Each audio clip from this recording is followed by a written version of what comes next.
마태복음 25장 14절부터 19절까지 봉독해 드리겠습니다.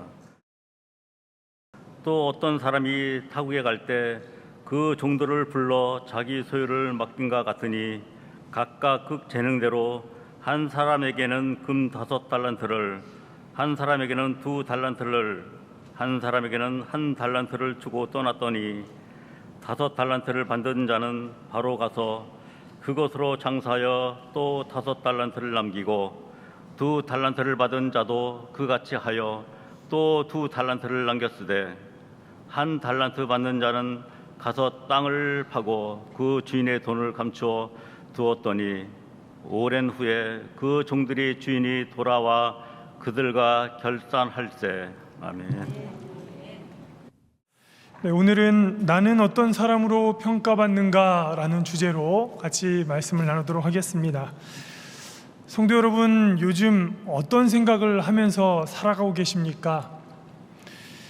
저는 요즘 들어 나는 무엇을 하며 지내고 또 무엇을 남기고 있는가, 그런 생각을 갖고 좀 종종 깊은 고민에 빠지곤 했었습니다. 그러니까 가정에서 어떤 남편으로 또 어떤 아빠로 지내고 있는가 생각을 해보았고, 또 우리 성도님들 보시기에 참 좋은 때라라고 생각을 하시겠지만, 저도 어느덧 40년이라는 시간을 넘게 보내면서 인생을 돌아보게 되었고, 또 무엇을 남기고 있는가라는 생각을 깊게 한번 해보았습니다. 그리고 나는 무엇을 열심을 내고 있고 또 무엇에 집중하고 있는가 스스로 평가해 보면서 제가 무엇인가 업적을 남긴 것이 없다라는 생각이 들게 되었습니다. 2016년에 출판된 기시미 이치로 씨가 쓴 아무것도 하지 않으면 아무 일도 일어나지 않는다라는 책을 출간하였습니다. 물론 책 제목이 워낙 유명하여서 한 번쯤은 제목을 다 들어보았을 겁니다. 그런데 이 책은 제목만 보면 무언가 실행에 옮겨야 될 것 같은 그런 내용일 것 같지만, 실질적인 내용은 이렇습니다. 사회 구성원으로 살아가면서 다른 사람을 어떻게 인식하고 또 삶을 어떻게 의미 부여할 것인가, 또 공동체로 살아가며 다른 사람을 어떻게 친구로 삼아서 협력하며 살아갈 것인가, 또 스스로 어떠한 가치를 갖고 있는가, 그러한 것들을 가르쳐주는 책이었습니다. 그러니까 내 생각에 따라서 스스로의 가치를 높일 수 있고, 함께 살아가는 다른 사람들은 나를 대적하는 사람이 아니라 친구다라는 것. 그래서 우리의 견해가 달라질수록 모든 것이 다르게 보일 수 있다는 것을 이 작가는 책을 통해 가르쳐 주고 싶어 했습니다. 저의 인생도 그렇고 우리 성도님들의 인생도 마찬가지이듯 우리는 억지로 살아가는 사람은 없을 것입니다. 꿋꿋이 버티고 지켜온 지금까지 인생이었고, 또 때로는 치열하게 싸우면서 살아온 시간이었고, 그래서 가정에서나 직장에서나 여러분들은 든든한 버팀목이셨고, 또 사역에서 맡겨진 일들을 잘 감당하는 청지기로서 살아오신 줄 믿습니다. 아멘이시지요?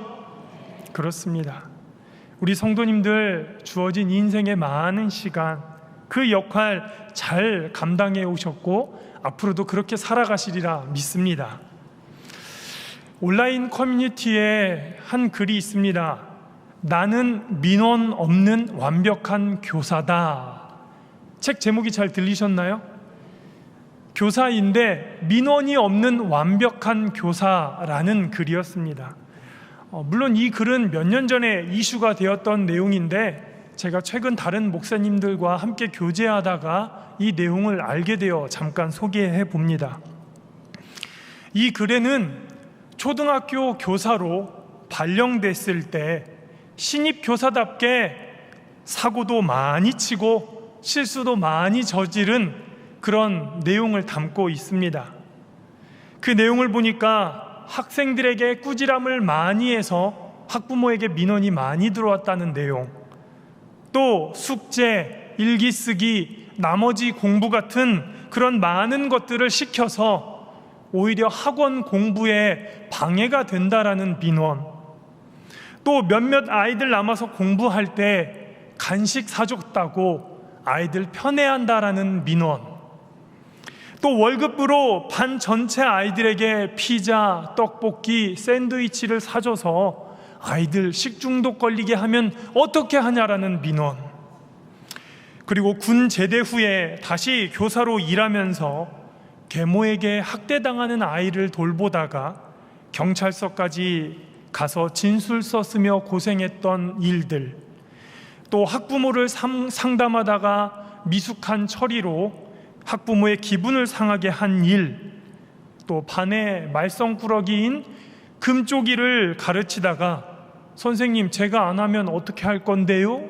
라는 얘기를 듣고 큰 깨달음을 얻었다라는 일 등, 그래서 이 교사는 깨달음을 얻었다라고 합니다. 무슨 깨달음이냐?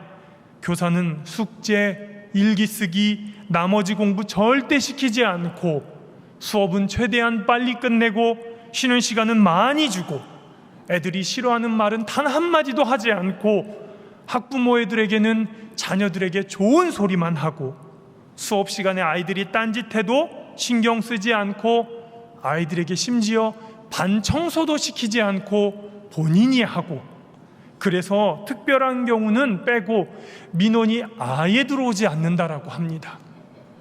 그래서 이 글쓴이 교사는 학년부장, 업무부장까지 견임하면서 단 한 건의 사건 사고도 없는 훌륭한 교사, 그러니까 나는 훌륭한 교사다라는 글을 올렸습니다.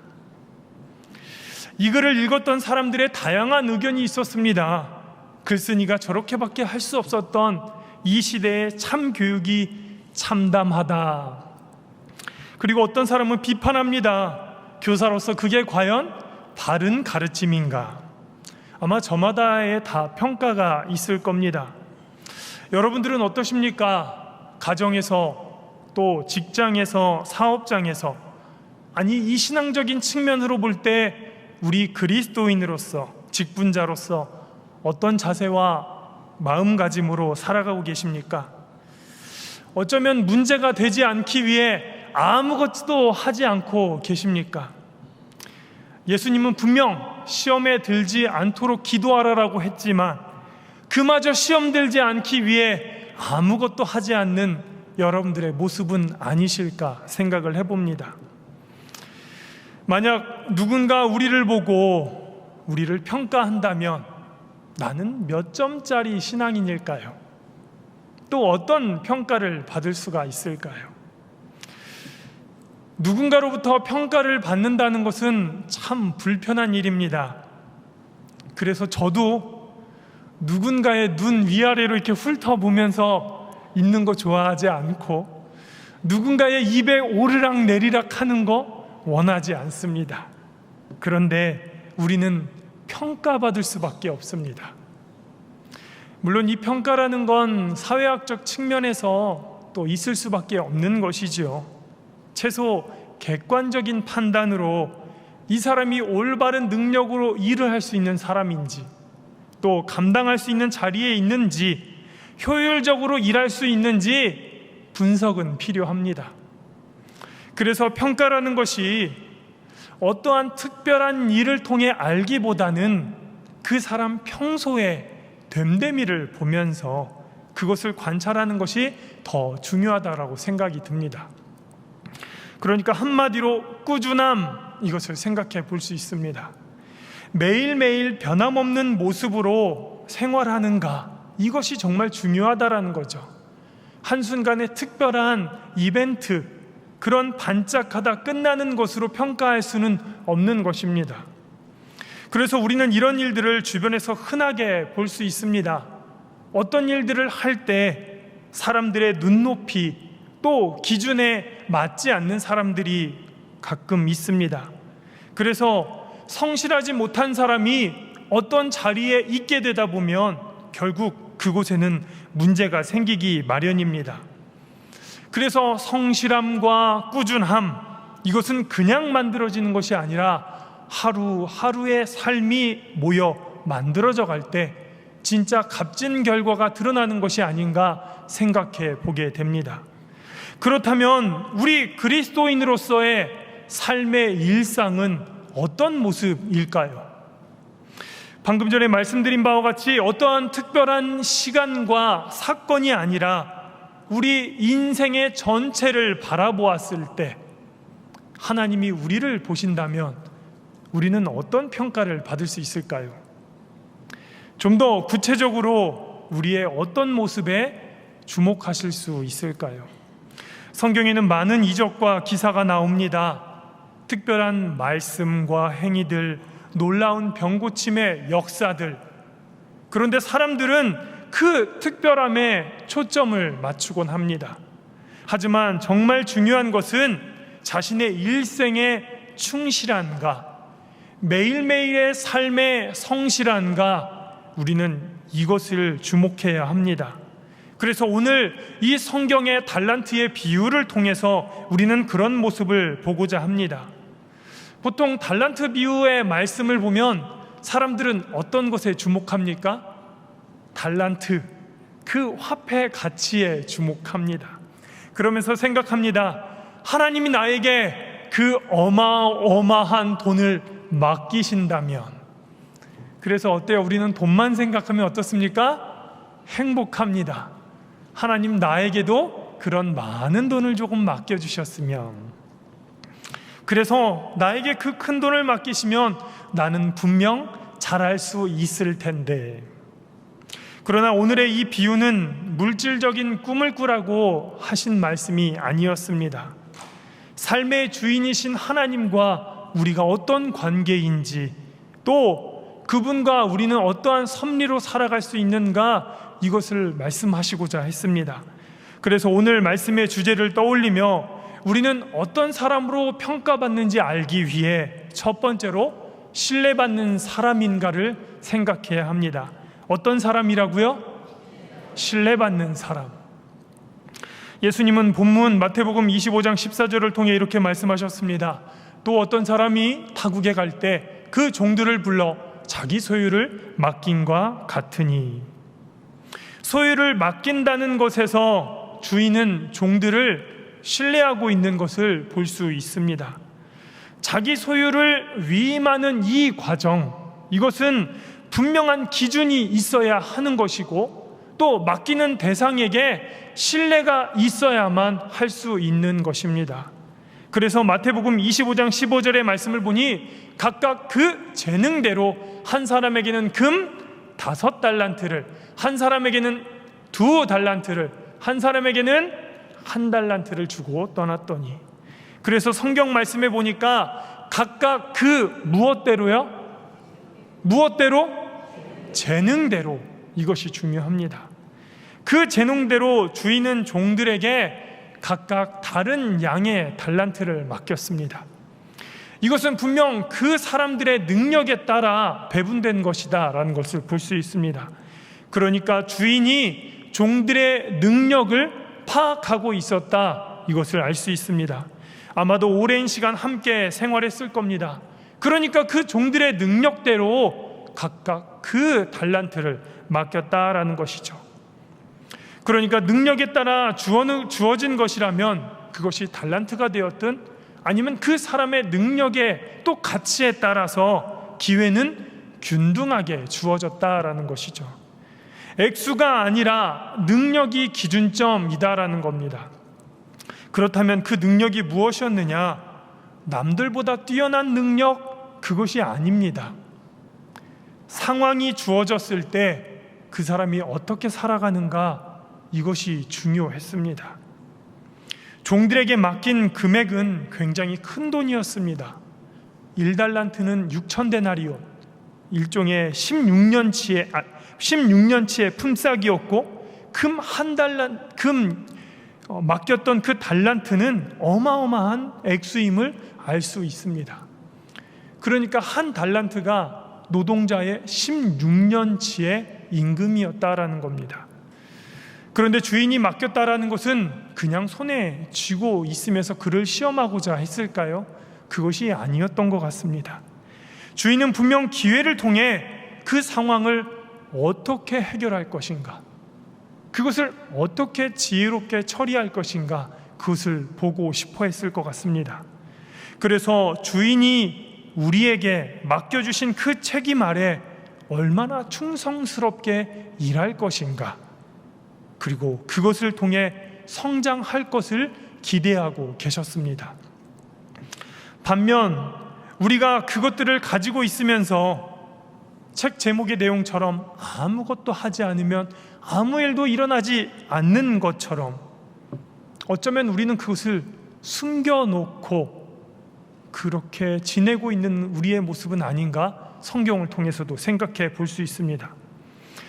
그러면 우리는 이것을 극복하는 길은 매일매일 주어진 시간 속에서 하나님이 우리를 통해 원하시는 삶을 살아내는 것, 그것이 바로 주인이 종들에게 원하는 것처럼 하나님이 우리에게 원하는 삶의 방식이었습니다. 그리고 그것을 지금 여러분들에게 기대하고 계십니다.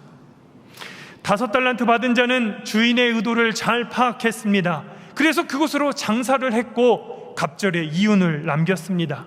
어떤 장사를 했는지 정확한 묘사는 나와 있지 않지만 그 소유를 발판 삼아 갑절에 이익을 남겼다는 건 그가 얼마나 성실하게 일했는가를 대변할 수 있는 말씀의 내용이었습니다. 분명 주인이 돌아오기까지 하루하루를 열심히 살았을 겁니다. 2달란트 받은 자도 마찬가지였습니다. 주인이 내게 이것을 맡긴 목적이 있다. 그래서 그 재능대로 장사하여 2배의 수익을 거두게 되었습니다. 주인이 준 그 금액은 그가 살아가고자 하는 그의 삶의 기반이 되었습니다. 열심히 살아가고 또 열심히 살고자 한 그의 열심의 기반이 되었다라는 것. 무엇보다도 이 2사람은 주인에게 받은 것을 통해서 크든지 작든지 자신의 삶을 나름대로 열심히 꾸려나갔다. 우리는 이것을 주목해야 합니다. 그래서 여러분들에게도 주시는 말씀의 교훈은 이것입니다. 하나님께서 내게 주신, 아니 내게 허락하신 이것들을 통해서 하루하루 성실하게 살아가서 우리도 어떻게 은혜를 남겨야 돼요? 2배의 이윤을 남겨야 될 줄 믿습니다. 아멘. 그래서 하나님과의 관계 안에서 우리는 매일매일 성실하게 살아가고 있는가, 이 종들의 모습이 우리의 모습임을 기억하고 매일같이 하나님이 주신 은혜로 성실하게 살아가는 성도 되시기를 주의 이름으로 축원드립니다. 2번째로 어떤 사람으로 평가받는지 알기 위해 스스로 성실하게 살았는가 생각해야 합니다. 3번째 종의 모습은 앞에 2사람과는 다른 행동의 모습이었습니다. 주인이 왜 나에게 이 소유를 맡겼는지 파악하지 못했습니다. 아니 오히려 오해했습니다. 그래서 그 돈을 어디에 묻어놓았어요? 땅속 깊은 곳에 묻어놓았습니다. 마태복음 25장 18절의 말씀입니다. 1달란트 받은 자는 가서 땅을 파고 그 주인의 돈을 감추어 두었더니, 큰 금액입니다. 자그마치 16년치의 노동의 액수니까 어지간한 사람들은 찾지도 못할 아주 깊숙한 산에 묻어 놓았을 것 같습니다. 그런데 왜 땅에 묻어 놓았어요? 그 큰 금액을 너무나도 부담스러웠기 때문입니다. 요즘 같은 세상에 사기라도 당해서 금전적으로 손해를 입는다면 매우 큰 손해를 경험하게 될 것입니다. 아마 우리 교회도 종종 그러한 보이스피싱 또 그런 일들에 금전적인 큰 손해를 보신 적이 있으시지요? 저도 저희 친척이 그러셨습니다. 자그마치 4천만 원이라는 큰 금액을 그렇게 사기를 당하시고 너무나 억울한 심정으로 중내 사내라는 그런 심정으로 몇 년을 힘겹게 이겨내신 일들이 있었습니다. 그런데 어떻습니까? 이렇게 큰 금액은 당연히 인간적인 마음으로 불안하지요. 그런데 그 주인의 의도를 오해하니까 묻어둘 수밖에 없었습니다. 그런데 주인은 그것을 활용하기를 바랬지만 그 금액을 숨겨놓음으로 주인의 뜻과는 어떻게 됐어요? 멀어지게 되었습니다. 그가 함께 묻어둔 그 달란트는 의미를 잃어버리게 되었습니다. 오히려 그것을 묻어둠으로 그 사람은 아무 일도 일어나지 않았습니다. 얼마나 다행입니까? 할렐루야.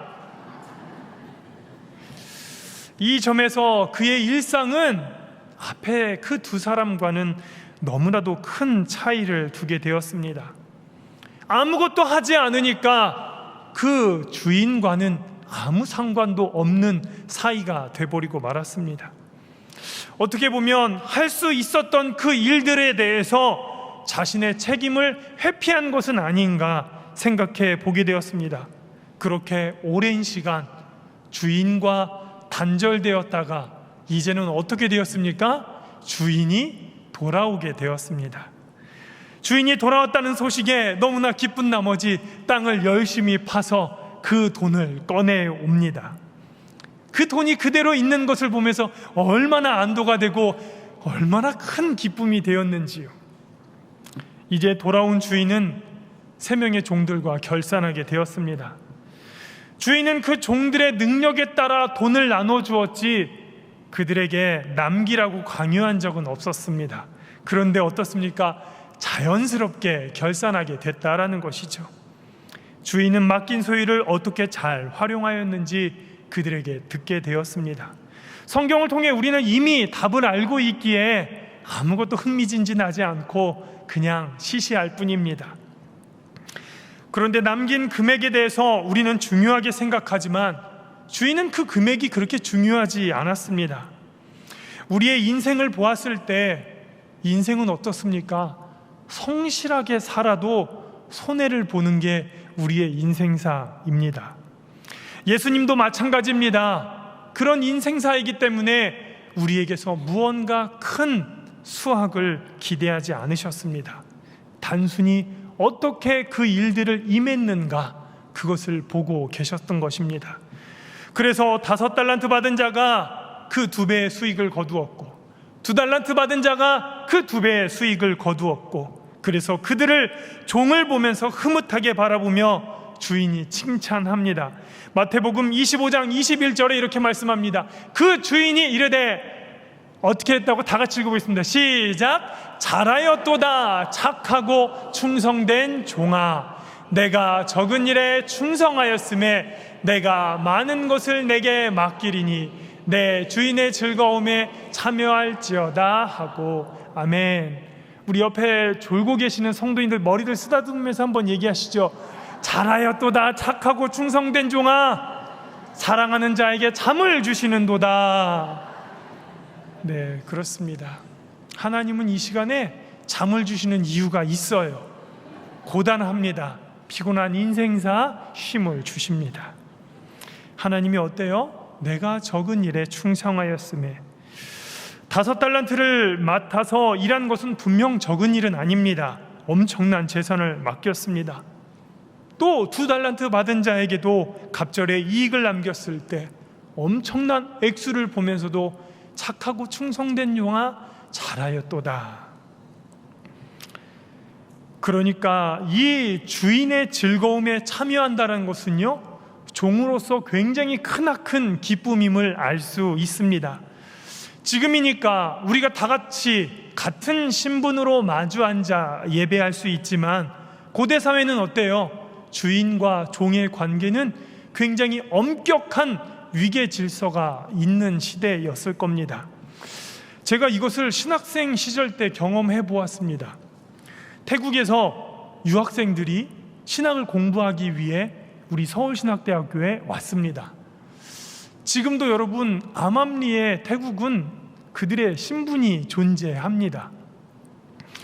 같이 이제 태국 사람들과 방에 앉아서 농담하면서 재밌는 이야기를 하는데 한 명이 웃질 않고 가만히 있는 거예요. 그래서 제가 저 사람은 우리 말을 이해 못했나? 아니면 한국의 문화를 이해 못했나?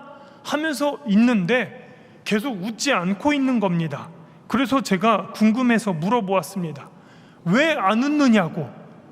그랬더니 알고 봤더니 한 사람은 계급이 높고 한 사람은 계급이 낮은 거였어요. 그래서 저는 그냥 농담하지 마, 장난치지 마 하면서 웃는데 아니었습니다. 그들의 표정은 사뭇 진지했어요. 높은 사람 앞에서 함부로 웃지 못하는 거였습니다. 저는 이것을 보면서 고대 시대에는 이 신앙의 이 계급의 위계 질서가 얼마나 엄격했을까. 함부로 웃지도 못하다니. 그런데 여러분, 종이 주인에게 그 즐거움에 함께 참여한다라고 하는 그 배려는 굉장히 큰 축복임을 알 수 있었습니다. 온 세상의 창조자 되시고 만왕의 왕이신 하나님 아버지께서 낮고 천한 우리에게 그 천국잔치에 함께 하자라고 하는 그 말씀은 우리에게 그보다 큰 축복의 위로는 없는 줄 믿습니다. 아멘. 그래서 하나님께서는 이 놀라운 은혜를 우리에게 베풀어 주셨다라는 겁니다. 이어서 한 달란트 받은 자가 주인 앞에 섭니다. 마태복음 25장 24절에서 25절의 말씀입니다. 한 달란트 받았던 자는 와서 이르되 주인이여 당신은 굳은 사람이라 심지 않은 데서 거두고 해치지 않은 데서 모으는 줄을 내가 알았으므로 두려워하여 나가서 당신의 달란트를 땅에 감추어 두었었나이다. 보소서 당신의 것을 가지셨나이다. 마지막에 종은 주인이 어떤 사람인지 자기 나름대로 평가하고 있었습니다. 그래서 주인에 대한 올바른 이해보다는 어때요? 편견, 오해를 가지고 있었다라는 것이죠. 당신은 어떤 사람이라고요? 굳은 사람. 좋게 말하면 올곧은 사람이라고도 할 수 있겠지만 비판적인 시선으로 평가했던 것 같습니다. 그래서 최소한의 자신의 책임을 최소화하고 싶어 했었습니다. 그런데 그 핑계를 대는 종을 향해 주인의 평가는 아주 냉담하고 차가웠습니다. 이어서 26절의 말씀입니다. 그 주인이 대답하여 이르되, 다 같이 읽어보겠습니다. 시작. 악하고 게으른 종아, 나는 심지 않은 데서 거두고 해치지 않은 데서 모으는 줄로 내가 알았느냐. 무슨 종이라고요? 악하고 게으른 종. 그러면서 그의 잘못된 부분을 가르쳐 줍니다. 그 돈을 땅에 묻어둘 것이 아니라 은행에 맡겨서 최소한 이자라도 받게 했어야지. 너는 그 최소한의 일도 하지 않았구나. 결국 그 주인은 종에게 맡겨뒀던 그 한 달란트마저 뺏고 10달란트 있는 종에게 주었습니다. 그래서 종들에게 중요한 사항을 이야기합니다. 29절의 말씀에 무릇 있는 자는 받아 풍족하게 되고 없는 자는 그 있는 것까지 빼앗기리라. 이 말씀은 부익부 빈익빈의 관점이 아닙니다. 은혜라는 측면에서 보았을 때 우리는 공감할 수 있는 내용이 나옵니다. 하나님의 은혜는 세상적인 관점처럼 공평한 것은 아니다라는 것. 중요한 건 무엇이냐? 그 사람의 능력대로 주어진다라는 겁니다. 그렇기 때문에 세 번째 종은 그 받았던 달란트를 빼앗기고 바깥 어두운 데로 내쫓기었습니다. 하나님은 분명 무엇을 하라고 강요하지 않으셨습니다. 그러나 자유롭게 그것을 활용할 수 있도록 기회를 주셨습니다.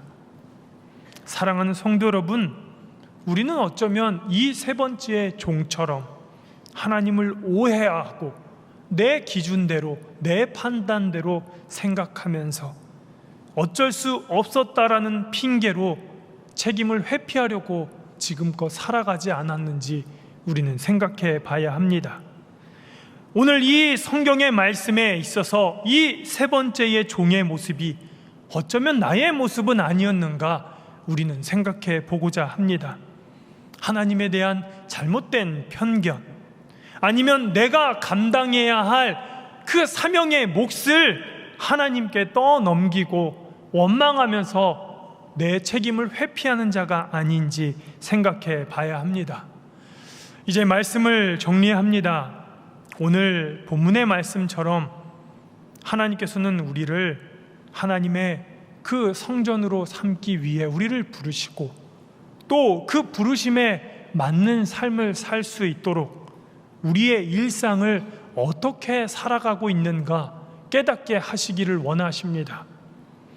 여기에서 중요한 것은 그 달란트의 액수가 아니었습니다. 그것을 받는 자는 어떻게 사용하는가 였습니다. 그리고 그 결산의 기준, 우리는 매일매일 성실하게 살아가는 것을 통해서 하나님은 우리에게 그 결실을 얻고자 하셨습니다. 하나님 아버지께서 우리에게 맡기신 삶의 모든 자리에서 여러분, 하나님이 기뻐하시는 삶의 방식으로 최선을 다하시기를 축원드립니다. 맡겨주신 삶에 책임감을 다해 살아간다라면 하나님은 칭찬하시고 축복해 주시고 새로운 사명과 사역을 더 감당할 수 있도록 능력을 부어 주실 줄 믿습니다. 아무것도 하지 않는 자는 아무 일도 일어나지 않았던 것처럼 어쩌면 우리는 멀어지고 끊어지고 소외되고 내쫓김 당하게 될지도 모르겠습니다. 사랑하는 성도 여러분, 평가는 분명 무서운 것이고 부담스러운 것이고 어려운 것입니다.